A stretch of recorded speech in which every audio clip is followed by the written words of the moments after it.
Hi everyone, welcome back to my channel. My name is Brittany and today I have my October reading wrap-up for you.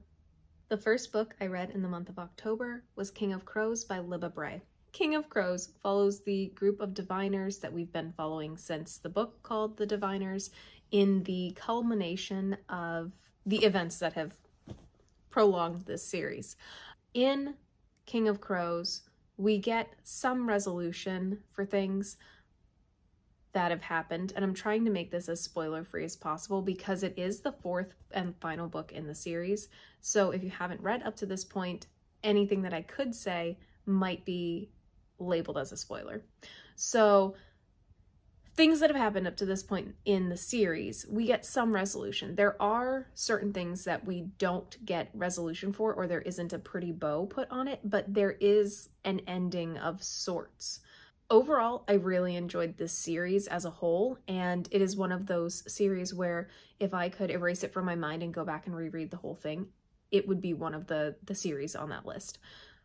I don't so much think that King of Crows is the strongest book in the series. I think the third book, which I can't remember the name of, is probably one of the strongest books. But King of Crows, it was enjoyable. I don't feel like it was slow at all. It kept building towards this final moment. And I think the way that it was parsed out was good because it showed the passage of time fairly well. And the narrator, whichever part you were in, did identify passage of time by saying things like, it's been a month, or I haven't heard from them in this many weeks. So you felt like time was passing throughout the whole book. I do still have some questions about things that happen to the characters, but on the whole, I don't feel like it was very open-ended. There was definitely a final point or resolution to the book. Again, it wasn't my favorite of the series, but the series on the whole, absolutely a 5-star read.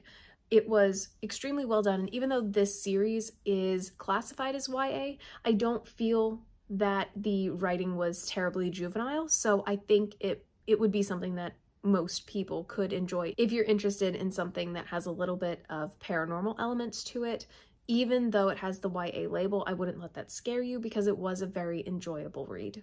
The next book that I picked up in the month of October was The Inheritance Games. I had been on the waiting list with my public library for this book because I wasn't sure if I was going to enjoy it enough to purchase.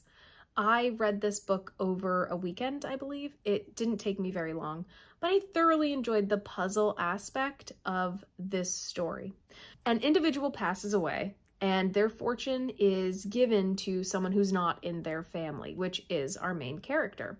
And our main character then goes to collect this fortune. And during the will reading, she learns that she has to stay in the home with this family that has just been disinherited for a year in order to earn her fortune. The person who passed away, he's the grandfather Hawthorne of this family. So grandfather Hawthorne of this family of Hawthorns is somebody who really likes puzzles and making you figure things out. So throughout the book, you see the 4 grandsons of Hawthorne trying to figure out, is there a way out of this will? So that 1, our main character can go back to her life, and 2, they can get any inheritance that was left for them, which at this point is next to nothing compared to their spending habits and their lavish lifestyle. So throughout the book, you see our main character build relationships with each one of the Hawthorne grandchildren, and they work together to figure out the puzzle that Hawthorne left behind. The book ends, I don't want to call it a cliffhanger. You could read the first book and decide the rest of it is not for you, and you would be perfectly satisfied with the ending and the resolution. There is a precursor to the next novel, which, if I'm correct, it's a trilogy. So at the end of the first book, there's a precursor to the next novel, which I am now waiting for with my library. But you don't feel dissatisfied at the end of this book. There is some resolution. There is character development. The overall feeling that I got from this book, it was quick and enjoyable, and I was looking for something that was like a popcorn read. This almost feels like the movie Knives Out in that sort of puzzle, mystery, whodunit type of way. I will say that it feels like the author made things harder to figure out on purpose. So you do have to finish the book in order to understand what's going on. At least I did. It could just be that I'm really horrible at reading people, and the things in the novel did not make sense to me at certain points.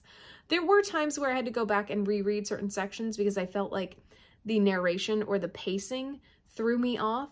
So there were sections where I'd find myself reading as one character with their voice, and then I'd continue reading, but it would switch characters and I wouldn't really know until later on in the chapter. So I'd have to go back and see where the characters switched and then reread.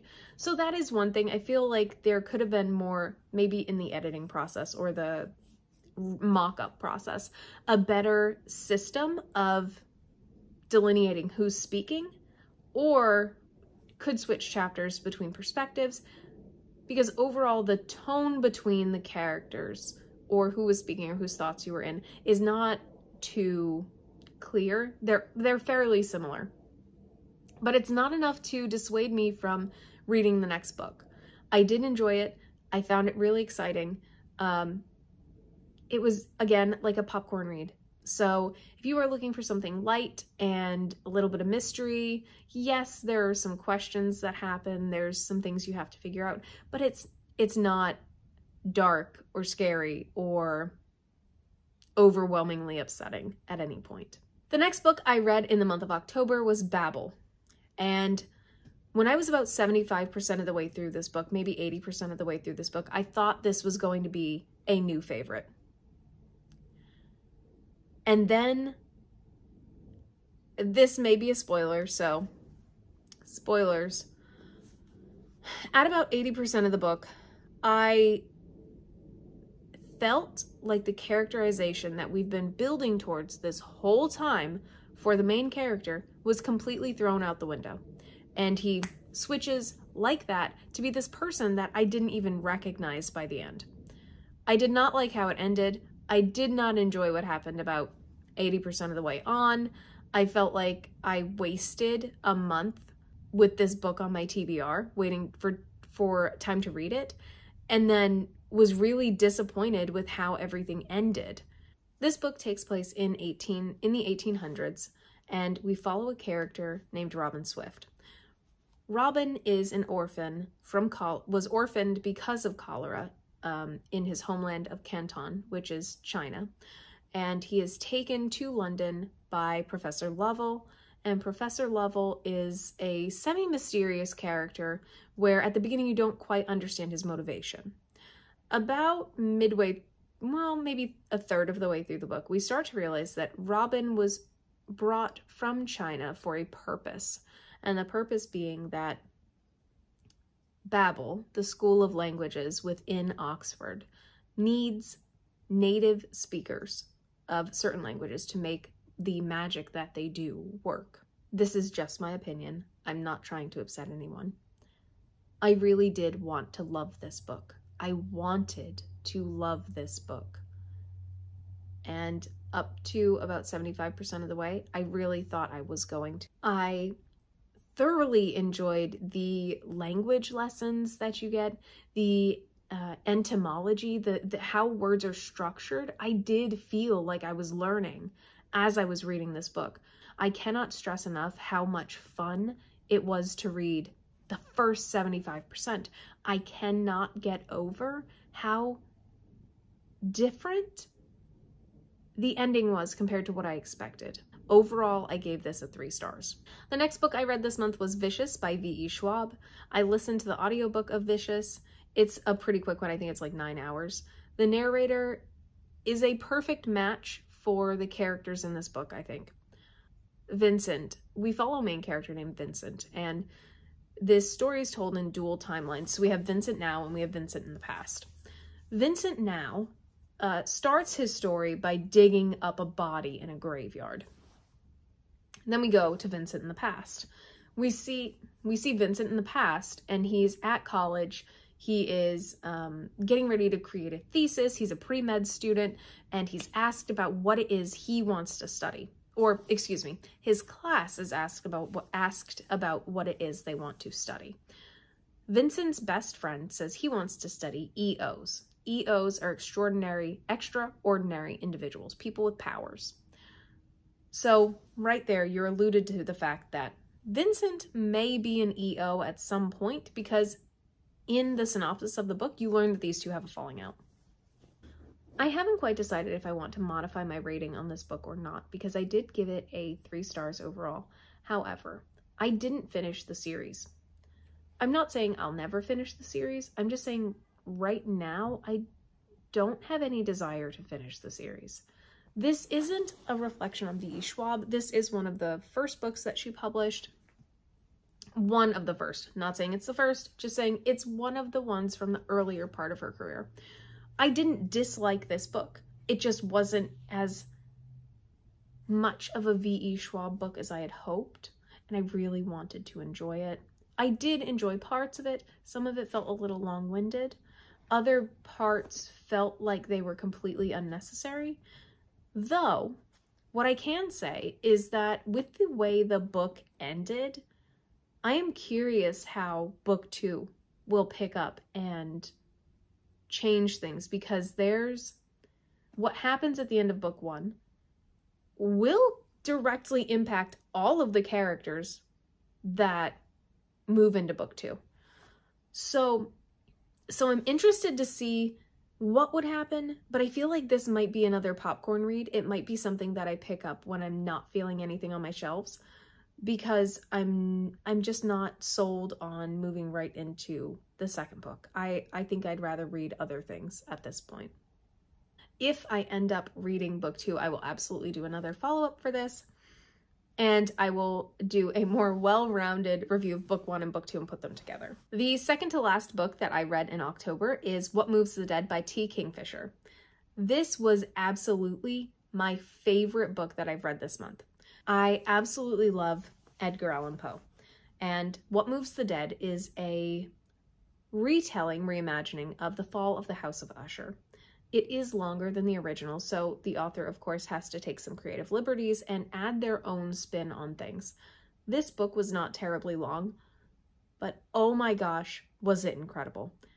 I remember reading this and feeling almost hesitant, if I was reading in bed, almost feeling hesitant to get out of my bed to go turn off a light or something, because I felt very much like I was in the book.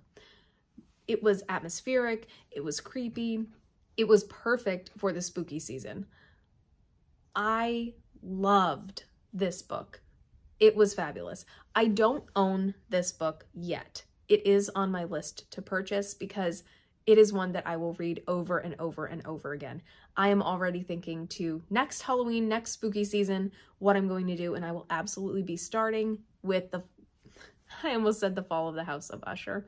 I will absolutely be starting with What Moves the Dead.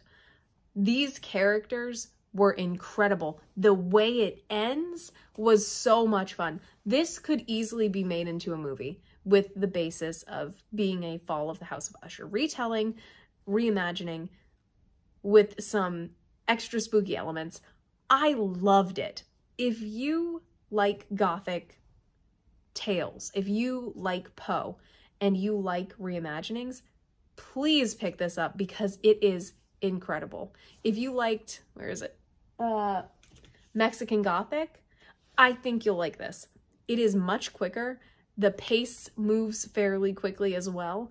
The main character being this ex-military person and friend of the family, it's so good. The relationship you can feel is tactile. It's already there. And the way it ends, my favorite line, I can't tell you because it would give it away. Even if you know the story of the Fall of the House of Usher, I still can't tell you because I don't want it to ruin your reading of this book. By far, my favorite book this month. It was excellent. And finally, the last book that I read this month is The Ex-Hex.